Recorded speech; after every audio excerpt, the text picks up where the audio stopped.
જો તમે આ પાંચમાંથી કોઈ પણ ફૂડ આઇટમને ખાતા હોય તો તમારા ડાયાબિટીસનું કાઉન્ટડાઉન શરૂ થઈ ગયું છે. અને લાસ્ટની 3 આઇટમ તો તમને ચોંકાવી જ દેશે. કેમ છો બધા? હું છું માધવ ભટ્ટ અને હું ગુજરાતીઓને હેલ્થ માઇન્ડેડ બનાવવાના મિશન પર છું. આ વિડીયો તમે તમારા એવા ફ્રેન્ડ્સ અને ફેમિલી સાથે શેર કરો કે જેની તમે કેર કરતા હોય. લિસ્ટમાં ફર્સ્ટ આઇટમ છે બિસ્કિટ. બિસ્કિટની અંદર મેંદો અને જરૂરતથી વધારે શુગર હોય છે. અને ખાસ કરીને સ્કૂલ ગોઈંગ ચિલ્ડ્રનને આની ખાવાની બહુ ટેવ હોય છે, તો પ્લીઝ અવોઇડ કરો. સેકન્ડ નંબર પર છે શુગરી ડ્રિંક્સ અને આઈસ્ક્રીમ.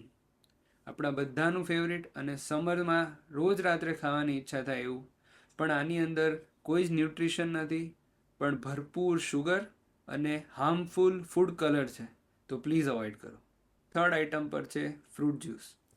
હા, તમારા ઘરે બનાવેલું અને ઝીરો એડેડ શુગરવાળું ફ્રૂટ જ્યુસ પણ બહુ જ ખરાબ હોય છે, કારણ કે આની અંદર હાઈ અમાઉન્ટ ઓફ ફ્રુક્ટોઝ હોય છે અને કોઈ જ ફાઇબર હોતું નથી, જેના કારણે બ્લડ શુગરનો ડાયરેક્ટ સ્પાઇક આવે છે. લિસ્ટમાં ફોર્થ નંબર પર છે ચિપ્સ.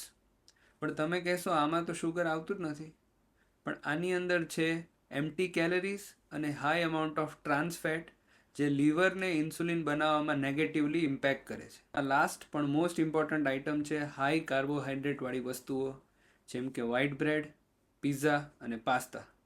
આ ત્રણેય આઇટમમાં હાઈ અમાઉન્ટ ઓફ કાર્બોહાઈડ્રેટ છે, પણ પ્રોટીન અને ફાઇબરના નામે કંઈ જ નથી, જેના કારણે તમે થોડાક જ સમયમાં ફરી ભૂખ્યા થઈ જશો અને શુગરની ક્રેવિંગ થશે.